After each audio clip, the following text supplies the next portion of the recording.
Problem set 3.2 solution 3.23 is a good one. Statement पढ़ने से पहले कुछ बेसिक चीज समझा दूं। वो रहा ये, मान लो यही रहा एक रॉड, ठीक है। लेंथ यहाँ से यहाँ तक L और मास M। यूनिफॉर्म रॉड है, uniform density all through is uniform. Means इतने पोर्शन में जितना मास होगा, किसी आगे जगह पे इतने पोर्शन लोगे उतना ही लोगे, ये जितना ये उतना, इसमें भी उतना मास होगा, ठीक है। नाउ ये कहाँ से बैलेंस होगा? नाउ लुक, यही रहा, और क्यों बैलेंस होगा? और यहाँ से यहाँ तक रहा L, तो मिड पॉइंट रहा ये, तो यहाँ से यहाँ तक को 2L भी ले लोगे, मिड पॉइंट फिर भी रहा L, तो वहाँ से यहाँ तक रहा L, और यहाँ से यहाँ तक भी रहा L। राइट। और यहीं से लग रहा है इसी का सेंटर ऑफ मास से इसका वेट mg, जो कि एक फोर्स है। तो इसी रॉड को नीचे यहीं पे अगर कोई सपोर्ट लगाओगे, ऐसे ही रखोगे, ऐसे किसी सपोर्ट के साथ रखोगे, ये ना तो ऐसे टिल्ट होगा ना ऐसे होगा। क्यों? इस पॉइंट के इस तरफ जितने भी मास पॉइंट्स है, हर मास पॉइंट्स का mg और परपेंडिकुलर डिस्टेंस हर एक का mg इंटू परपेंडिकुलर डिस्टेंस हर पॉइंट का mg into perpendicular distance from this point is a torque like this, is a turning effect like this. Similarly इस तरफ ईच पॉइंट का mg और the perpendicular distance, each point का small mg into perpendicular distance, each point का small mg into this perpendicular distance. इधर से इधर को जितने हैं सभी की वजह से the moment of the force is like this, anti clockwise. इधर एंटी क्लॉकवाइज जितना है, इसके इस तरफ एंटी क्लॉकवाइज, एंटी क्लॉकवाइज जितना है, इसके इस तरफ क्लॉकवाइज भी उतना ही है, ठीक है। देयरफॉर अबाउट दिस पॉइंट वो बैलेंस होके रहेगा, ठीक है। नाउ अगर यूनिफॉर्म डेंसिटी है, अगर यूनिफॉर्म डेंसिटी है, नाउ सो क्या लिखा है? Two identical prismatic bars A B and C D, ये रहा एक, और ये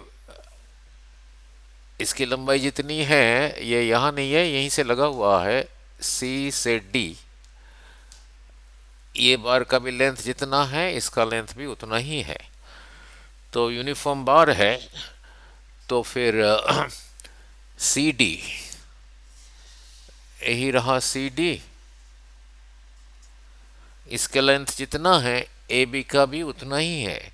दोनों को वेल्डिंग किया गया है, ए बी का लेंथ भी उतना ही है। कहाँ पे? बिल्कुल सेंटर पे वेल्ड किया, वेल्डिंग किया गया है।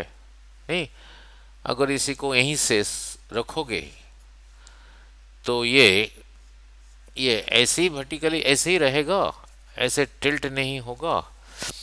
क्यों? नौ इसी पॉइंट से लग रहा है, इसी का वेट नीचे को mg। अभी थोड़ी देर पहले समझाया था ये, तो अबाउट दिस पॉइंट ऐसे रखोगे, बैलेंस होके रहेगा, टिल्ट नहीं होगा। नाउ नाउ इसी का मिड पॉइंट रहा ये, तो इसका मास जितना है इसका भी उतना ही है। इसके सेंटर से लगेगा इसी का mg, ठीक है। तो अगर इसी को, ये टी शेप में जो है, इसी को अबाउट दिस पॉइंट या तो ऐसे रहना है, ऐसे रहना है, तो ये जो line of action of the force यहाँ से या तो इधर को होना चाहिए, इधर को होना चाहिए लाइन ऑफ एक्शन, तभी रहेगा। नहीं, नाउ यही चीज़ कब ऐसे टिल्ट होके रहेगा, कब ऐसे टिल्ट होके रहेगा?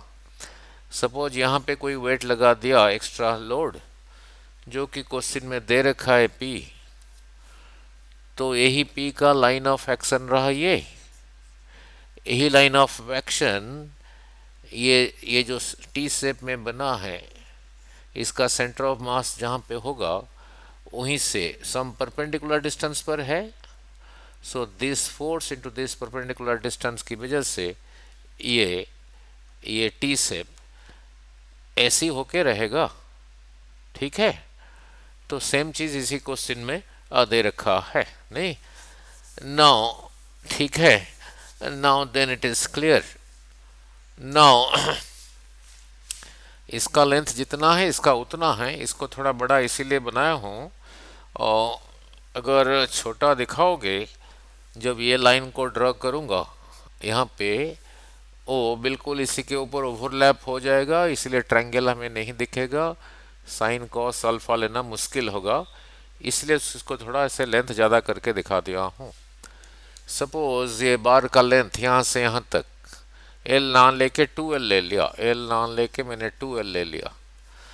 एल लेने से भी होगा, जब एल लोगे एल का आधा होगा L/2, फ्रैक्शन फ्रैक्शन से दूर रहना चाहता हूँ। जब 2L लोगे फिर मिड पॉइंट कहाँ पे होगा, सेंटर में ही होगा एल, ये फ्रैक्शन से दूर रहना चाहता हूँ। ठीक है, नाउ नाउ लुक, अब यहीं से यहीं तक लिया 2L, तो फिर यहाँ से यहाँ तक रहा L, यहाँ से यहाँ तक रहा L, इसकी लंबाई जो है इस बार का लेंथ भी वही है, तो फिर यहाँ से यहाँ तक रहा 2L, तो यहाँ से इसका मिड पॉइंट तक रहा, यहाँ से यहाँ तक L, और यहाँ से यहाँ तक भी रहा L। सो यहाँ से यहाँ तक L, यहाँ से यहाँ तक L, यहाँ से यहाँ तक L, यहाँ से यहाँ तक L। ठीक है, क्लियर? नाउ अब क्वेश्चन पढ़ता हूँ। Two identical prismatic bars A B and C D, A B and C D are welded together, कहाँ पे, यहीं पे वेल्डिंग हुआ है। सो एक टी शेप में बन गया, and suspended in a vertical plane, vertical plane, यही रहा वर्टिकल प्लेन में सस्पेंडेड है, सस्पेंडेड है लाइक दिस। तो यहीं पे about this point C screw ऐसा है, means it is capable of rotating in a horizontal plane. Vertical plane में सस्पेंडेड है तो हॉरिजॉन्टल प्लेन में ही रोटेट हो पाएगा, नहीं? ठीक है, now now vertical plane as shown in figure, calculate the angle alpha। Now इसी एंड पे जब कोई लोड अप्लाई किया P, अभी समझाया था, ये टी शेप ऐसे ना रह के ऐसे ना रह के इसी फोर्स का परपेंडिकुलर डिस्टेंस जहाँ से हैंग हो रहा है, यहीं से हैंग हो रहा है, कुछ परपेंडिकुलर डिस्टेंस है, यहाँ से यहाँ तक है, ये लाइन ऑफ एक्शन का परपेंडिकुलर डिस्टेंस यहाँ से यहीं तक है, ST है, तो जिसकी वजह से it will have a turning effect, तभी ऐसे रह रहा है, राइट? नाउ जब ऐसे रह रहा है, यही एंगल रहा, एंगल को कहा बुक में दे रखा है अल्फा, नहीं? नाउ P का वैल्यू दे रखा है 44.5 न्यूटन, और जो ये बार और ये बार का जो वेट है, उसको Q कह रखा है 22.2 न्यूटन, और P को देखो, Q को देखो, तो P कितना है जो ये अप्लाई कर रहा हूँ, ये इसका डबल है, मीन्स हम P की जगह 2Q लिख सकते हैं। नाउ क्वेश्चन इज वो अल्फा फिर कितना होगा? नाउ लुक, अल्फा कितना होगा? नाउ ये जो डॉटेड लाइन मैंने बाद में ड्रॉ किया हूँ, यही रहा डॉटेड लाइन, ये रहा अनदर डॉटेड लाइन, ये रहा अनदर, ये रहा अनदर, नहीं? Now look, this dotted line is parallel to this, ये एंगल दे रखा है अल्फा, तो फिर यही रहा अल्फा। ठीक है, क्योंकि जब टू पैरेलल लाइन्स ऐसे होते हैं और कोई ट्रांसवर्सल ये होता है, ये एंगल जितना है ये उतना ही है, तो ये अल्फा, तो फिर ये भी अल्फा। ये क्लियर हो गया अल्फा कैसे है? नाउ फिर again this line is also parallel to this, This line is also parallel to this. This line is this line is this. यही रहा ट्रांसवर्सल, यही रहा ट्रांसवर्सल। तो अगर ये भी अल्फा है, फिर यही रहा alpha, this alpha is this alpha is this, यही रहा सेंट्रल लाइन। ठीक है, सो ये क्लियर हो गया। नाउ अब ये एंगल कैसे अल्फा होगा? नाउ ये रहा इसका सेंट्रल लाइन, अब ये एंगल कैसे अल्फा होगा? नहीं, नाउ लुक, नाउ इसी डॉटेड लाइन के साथ ये परपेंडिकुलर, मीन्स यहां से यहां तक रहा 90, ठीक है, यहां से यहां तक रहा 90 नाउ, ठीक है, और अब और यहां से यहां तक रहा 90 नाउ। अब इसी ट्रायंगल को देखो, इसी पॉइंट को, फिलहाल ये सी को यहाँ ना लिख के यहाँ दिखा दूँ समझाने के लिए। इन एंगल सी डी, इस पॉइंट को कुछ कह देता हूँ, suppose B dash, in B dash. Now in triangle C D B dash, ये एंगल रहा 90, सॉरी अल्फा, और ये रहा 90, तो इसी को फिर 90 माइनस अल्फा होना पड़ेगा, तभी तीनों का सम 180 होगा। अब इस ट्रायंगल को देखो, एंगल डी एस दिस, ये रहा 90 माइनस अल्फा, ये रहा 90, फिर इसी को अल्फा होना पड़ेगा। सो अब एंगल के बारे में क्लियर हो गया, ये समझाना था इसलिए ड्रॉ किया था। ठीक है, इस पॉइंट की ज़रूरत नहीं है, समझाना था कैसे वो 90, इसीलिए ड्रॉ किया। नाउ लुक, अब चलते हैं, वैल्यू पुट करते हैं। नाउ क्यू दे रखा है, मीन्स ये बार और ये बार का जो वेट है, मास इनटू जी एक्टिंग वर्टिकली डाउनवर्ड, तो इसी का सेंटर ऑफ मास है, इसी का वेट लग रहा है क्यू नीचे को, इसी का सेंटर से इधर को लग रहा है क्यू नीचे को, और क्यू कितना है ना 22.25 न्यूटन। यहाँ पे सम वेट इज हैंगिंग जिसका लोड पी है, पी कितना दे रखा है ना 44.5 न्यूटन, तो ये इसी का डबल है, तो पी की जगह 2q लिख देंगे। मैं फिर बार बार बोल रहा हूँ, इसी लेंथ को 12, यहाँ से सी तक लेंथ को 12 ले रखा हूँ, क्योंकि मिड पॉइंट फिर हो जाएगा यहाँ से यहाँ तक एल, यहाँ से यहाँ तक एल, यहाँ से यहाँ तक एल, और ई से सी तक भी एल। नहीं, ये बार यहीं से हैंग हो रहा है फ्रॉम दिस पॉइंट। नाउ ठीक है, therefore C E is equal to E D, C E is equal to E D is equal to A D is equal to D B is equal to L H. नहीं, क्योंकि बार का length को मैं 12 लिया हूँ। हाँ, now चलो आगे करने से पहले इतना पता होना चाहिए, किसी ट्रायंगल में अगर ये एंगल थीटा है, ये लेंथ एस है, और ये 90 डिग्री है, यहीं पे साइन थीटा लेके क्रॉस मल्टीप्लाई करोगे, ये कितना आएगा ना एस साइन थीटा। इसी ट्रायंगल में कॉस थीटा लेके, cos of this angle base by hypotenuse लेके क्रॉस मल्टीप्लाई करोगे, ये कितना आएगा एस ऑफ कॉस थीटा। अगर यहाँ से यहाँ तक एल है, इसी ट्रायंगल में साइन थीटा लेके मल्टीप्लाई करोगे, ये आएगा एस एल साइन थीटा, और कॉस थीटा लेके मल्टीप्लाई करोगे, ये आएगा एल कॉस थीटा। सपोज ये एंगल थीटा नहीं है, अल्फा है, तो ये वाला हो जाएगा एल साइन अल्फा, और ये वाला लेंथ हो जाएगा एस कॉस अल्फा। ठीक है, नाउ अब इसी चीज़ को इसलिए समझाया, आगे करना जल्दी होगा। Now look, now moment of the forces about point C, यही रहा हैंगिंग पॉइंट। नाउ ये क्यू का, इस बार का जो सेंटर ऑफ मास यहीं पर है, यहीं से लग रहा है, इसी का वेट नीचे को क्यू, इसी का लाइन ऑफ एक्शन यही है, यही लाइन ऑफ एक्शन इस पॉइंट से इतने परपेंडिकुलर डिस्टेंस पर है। So Q into N C, Q into O C M, Q into C about point, sorry ये क्यू, ये नहीं ये यही क्यू का लाइन ऑफ एक्शन यही है।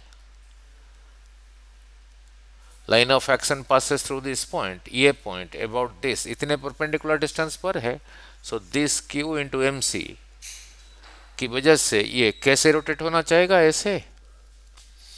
नाउ फिर दिस क्यू का लाइन ऑफ एक्शन यही है, लाइन ऑफ एक्शन यही है, उसी लाइन ऑफ एक्शन यहाँ से इतने परपेंडिकुलर डिस्टेंस पर है एन सी, इसकी वजह से भी होगा एंटी क्लॉकवाइज। ना क्लॉकवाइज कौन कराएगा, नहीं, दिस पी का लाइन ऑफ एक्शन यही है, ये लाइन ऑफ एक्शन यहीं से अबाउट दिस पॉइंट अगर रोटेट होगा तभी ऐसे टिल्ट होके रहेगा। तो इसी पी का परपेंडिकुलर डिस्टेंस यहाँ से रहा सी ओ, सी ओ, और इसकी वजह से कैसे होगा क्लॉकवाइज।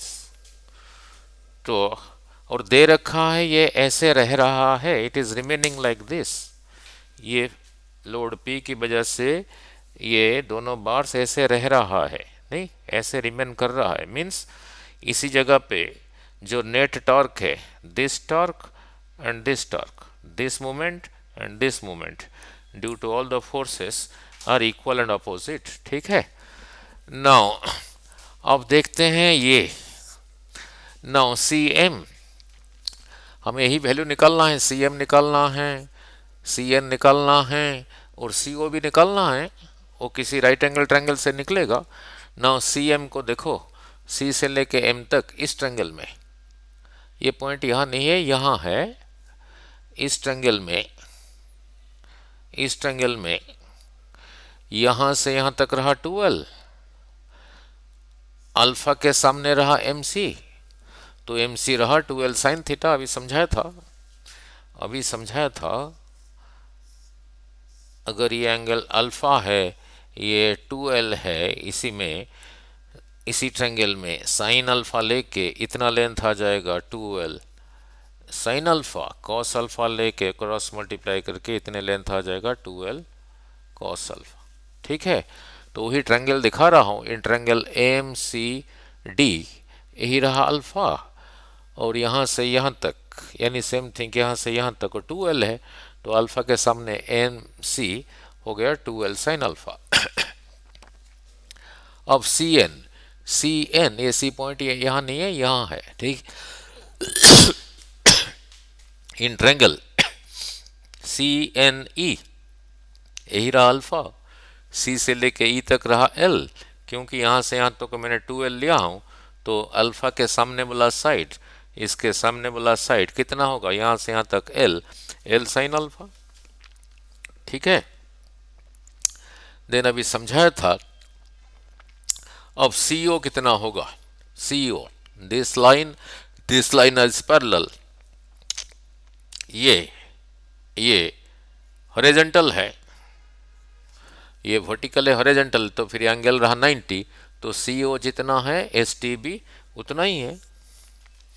ना एस से लेकर टी तक कितना होगा, ना डी से लेकर टी तक T T minus D S, यही रहा, ठीक है। अब आगे चलते हैं, नाउ अब आगे चलते हैं, डी टी कितना होगा। अब डी टी को देखो, डी से लेके टी तक,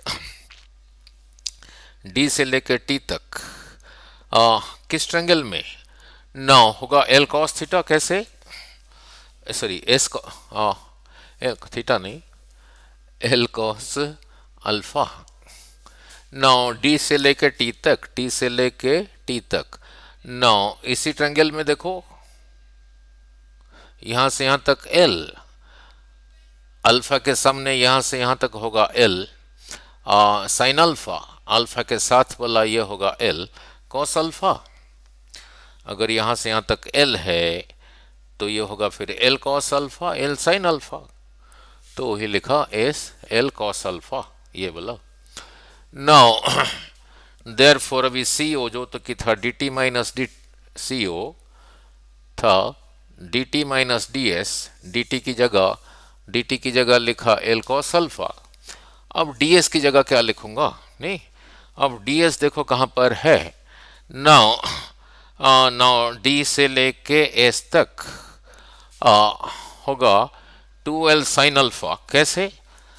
अब इस ट्रेंगल को देखो, अब इस ट्रेंगल को देखो, इस ट्रेंगल को, यहां से यहां तक था 2l, अल्फा के सामने ये बोला, फिर होगा 2l साइन अल्फा, वही लिखा हूं 2l साइन अल्फा।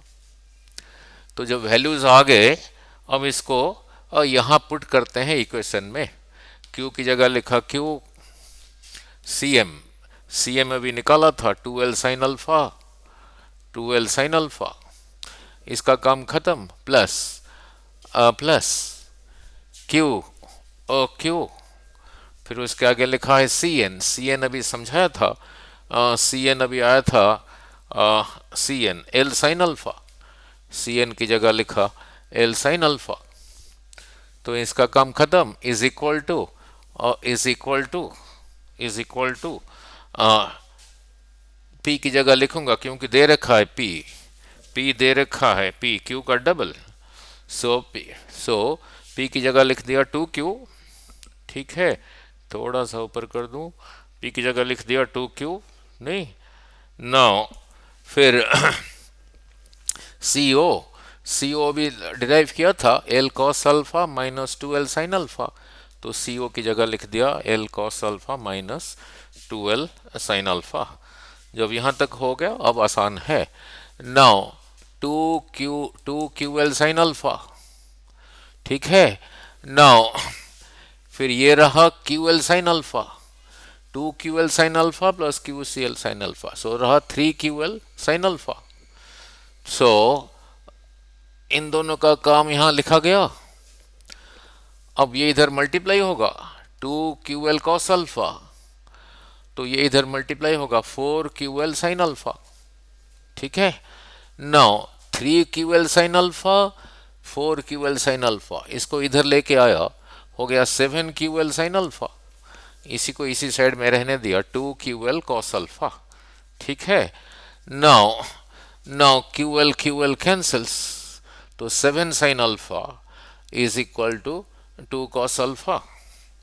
अब cos अल्फा को इधर लेके आया, 7 को उधर लेके गया, sine alpha by cos alpha is tan alpha, तो रहा 2/7। सो 2/7 तो कोई स्टैंडर्ड वैल्यू नहीं है, कैलकुलेटर से निकालोगे, साइंटिफिक कैलकुलेटर से। So alpha is tan inverse 2/7, that is 15 degree 57 minutes, ठीक है।